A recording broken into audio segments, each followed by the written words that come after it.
Assalamualaikum warahmatullahi wabarakatuh semuanya. Selamat datang di channel kita Saryuk Japan. Hari ini kita mau sharing tentang apartemen atau apato, atau bisa disebut dengan tempat tinggal di Jepang ya di situ. Jadi banyak banget nih kemarin yang minta review tentang rumah di Jepang tuh gimana sih gitu ya. Jadi sedikit ya saya akan kasih informasi kalau rumah di Jepang itu atau tempat tinggal kos-kosan lah ya bahasanya, itu beda dengan di Indonesia ya guys. Nah jadi kalau di Indonesia itu kita mau ngekos atau ngontrak suatu rumah itu tinggal nemuin yang punya, bayar, selesai bisa tempat tinggalin ya.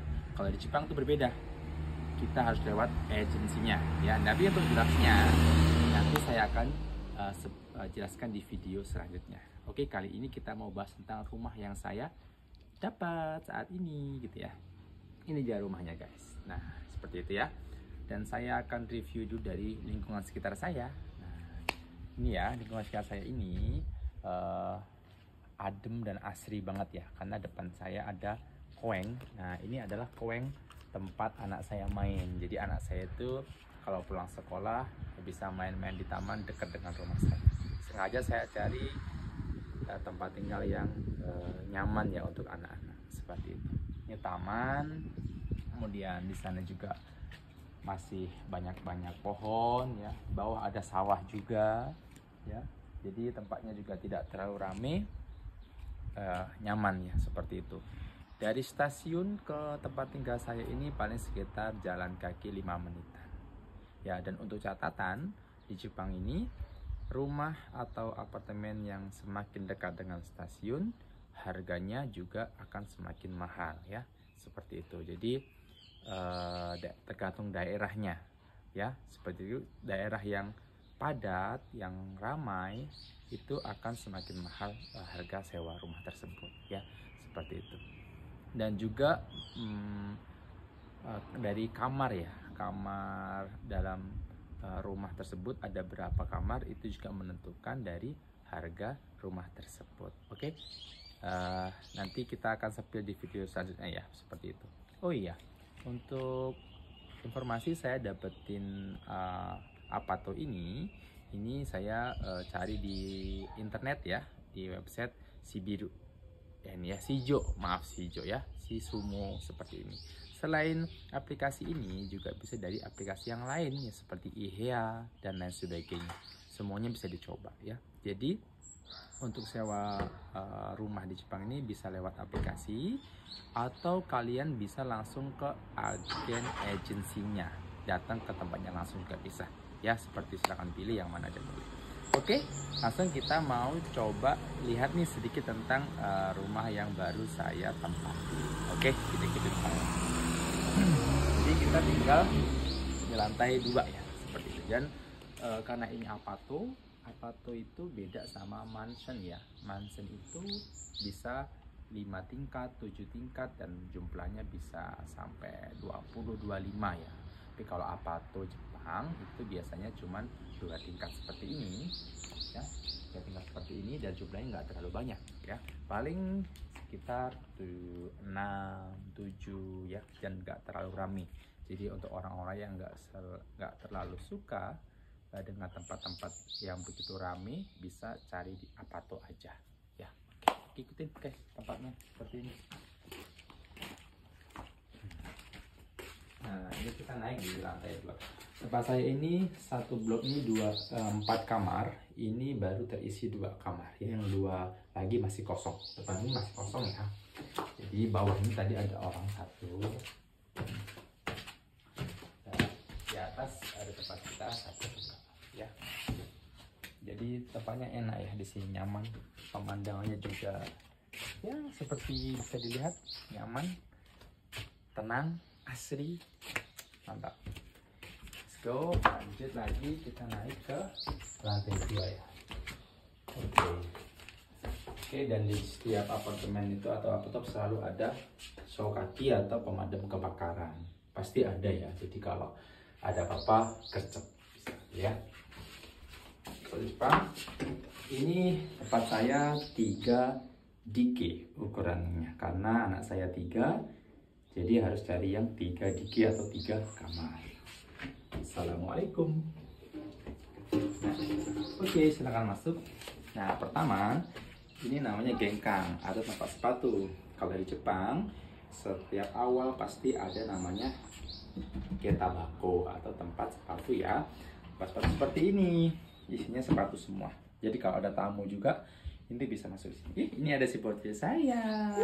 Ini kelas 1 Yuki. Malu-malu ya. Seperti itu. Jadi kalau tamu datang atau tempat sepatu bisa di sini. Ya. Dan kalau di Jepang selalu ada namanya suripa di dalam. Ya kalau di ke dalam kita harus pakai suripa seperti ini ya. Oke, silakan masuk. Ya, pakai suripa ya seperti ini. Nah, untuk mbak saya, kita masuk langsung disambut dengan ruang tamu atau bisa dijadikan ruang pertama ya. Seperti ini kamarnya. Oke, ini kamar pertama. Kamar pertama ini saya fungsikan untuk sholat ataupun untuk tamu datang juga atau untuk ruang belajar untuk anak saya. Tas-tas mereka sekolah saya susun di sini ya. Ini untuk anak saya tiga-tiganya udah sekolah semua. Jadi sini juga sudah kelihatan view-nya ya, tempat tinggalnya seperti ini, bagus. Dan kalau di Jepang ini setiap jendela ada namanya amido ya. Amido itu ami seperti ini ya. Ini untuk mencegah serangga masuk di Jepang. Jadi kalau kita mau buka jendela udara biar masuk, pasang amido ini biar nggak masuk serangganya ya, seperti itu. Nyaman tempatnya ya. Oke, kemudian untuk ya ruang main-main anak-anak pokoknya komplit ya. Baju sekolah bergantungan, maaf ya. Oke, lanjut ke ruang selanjutnya. Kita bisa masuk ke ruang dapur guys. Gak apa-apa si Yuki. Assalamualaikum. Ini dipisahkan lagi dengan satu pintu. Oke, silakan masuk.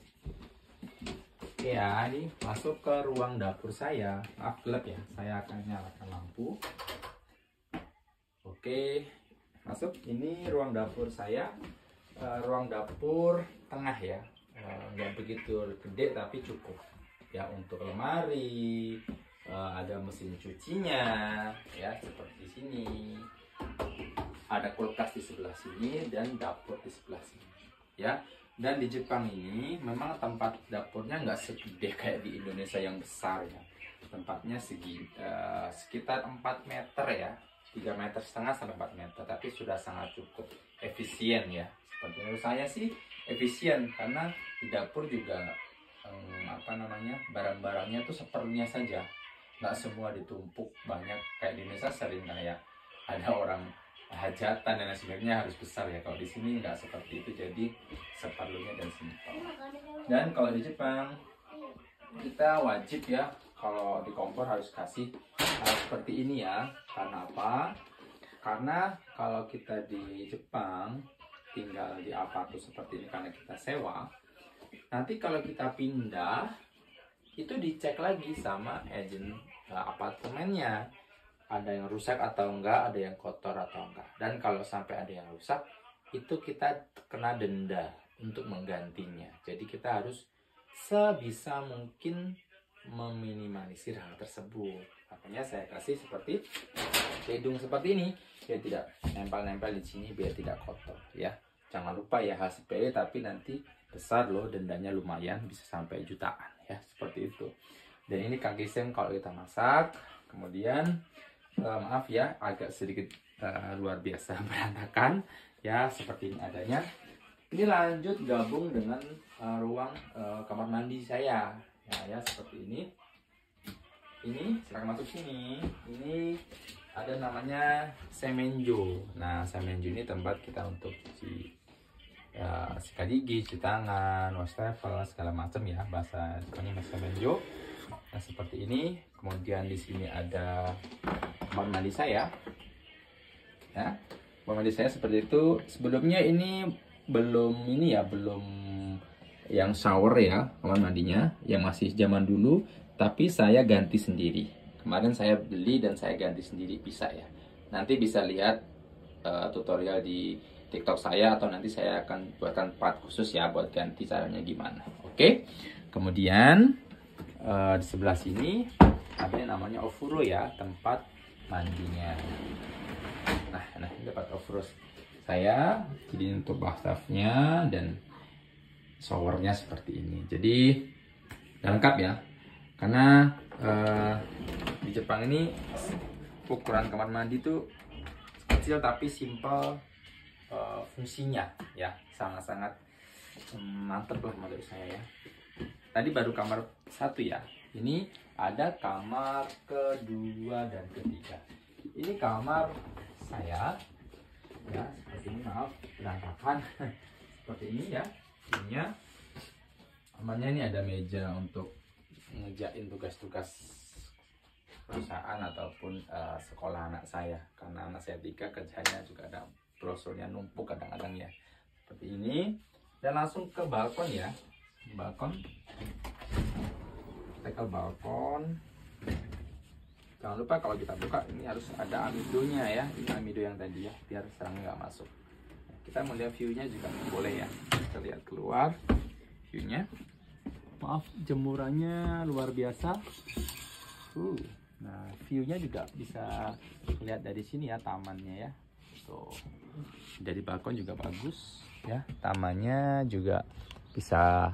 Ini taman sakura ya, jadi kalau kayak kemarin bulan 4 ini sakuranya pada berbunga semua, tapi sekarang sudah pada masuk musim semi, jadi udah pada jadi hijau kembali ya teman-teman. Jadi tempatnya sangat nyaman, tidak sumpek ya, jadi keluar view-nya langsung pemandangan hijau, nggak langsung bertabrakan dengan dinding tetangga ya.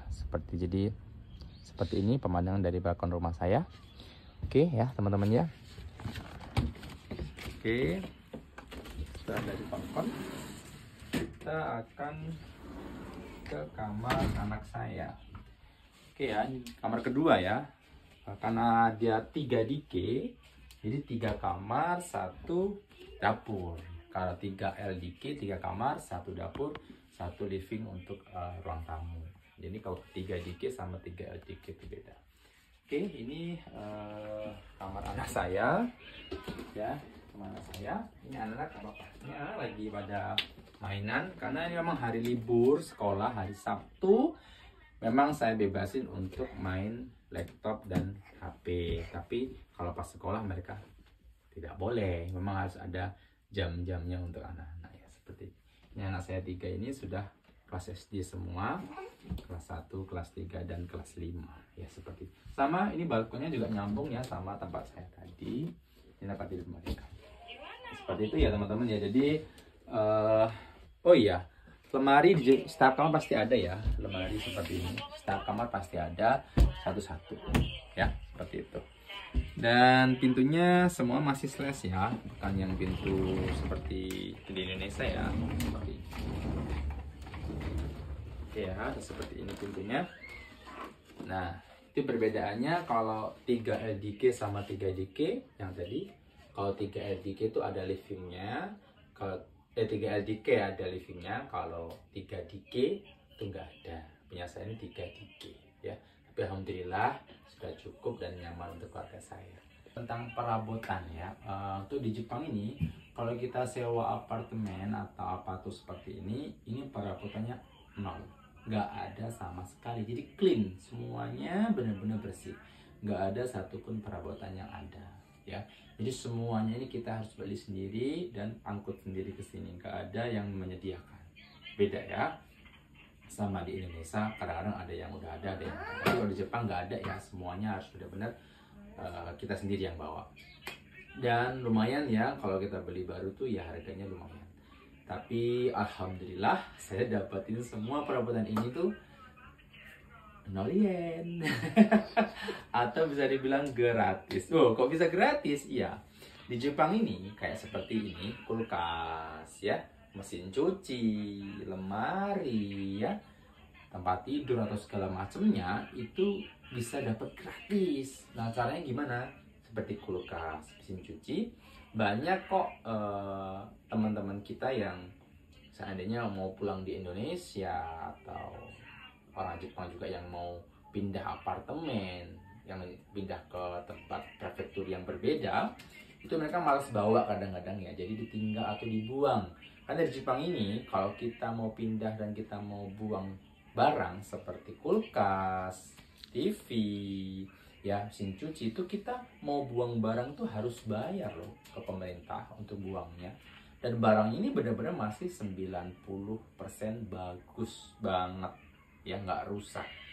Jadi daripada mereka harus bayar untuk buangnya, mendingan dikasih ke orang yang mau. Jadi mereka tertolong nih, biar nggak ngeluarin uang maksudnya. Kita juga tertolong nih, jadi nggak beli gitu ya. Ya itu yang saya manfaatin kemarin. Jadi saya dapat semuanya ini gratis ya. Alhamdulillah, kalau rezeki nggak kemana. Jadi jangan heran kalau di sini orang Jepang itu kadang-kadang kalau kita main ke rumahnya nggak banyak perabotan mereka punya. Mereka hanya perabotannya ada yang benar-benar mereka perlukan, nggak semuanya ditumpuk di rumah ya. Jadi pas buangnya mahal soalnya. Jadi seperti itu. Jadi di Jepang ini bisa dapetin perabotan ini semua secara gratis. Banyak juga di grup media sosial juga ya, seperti itu. Cuman memang untuk ngangkut ke apartemennya mungkin perlu jasa, itu aja ya. Tapi karena kemarin saya alhamdulillah dari perusahaan dipinjamin mobil truk, jadi lagi-lagi 0 yen lagi rezeki, alhamdulillah. Oke. Sementara untuk masalah apartemennya, apatunya segini dulu. Nanti kalau ada pertanyaan bisa tulis di kolom komentar. Jangan lupa subscribe ya. Saryuk Japan, nanti kita bisa bagi dan share lagi pengalaman kita yang masih banyak banget ya di Jepang ya. Ya, apapun itu nanti bisa tulis di kolom komentar. Oke, untuk video selanjutnya tentang masalah gimana saya dapetin apartemen ini bisa disimak di video selanjutnya. Oke, terima kasih. Bye bye. Wassalamualaikum warahmatullahi wabarakatuh.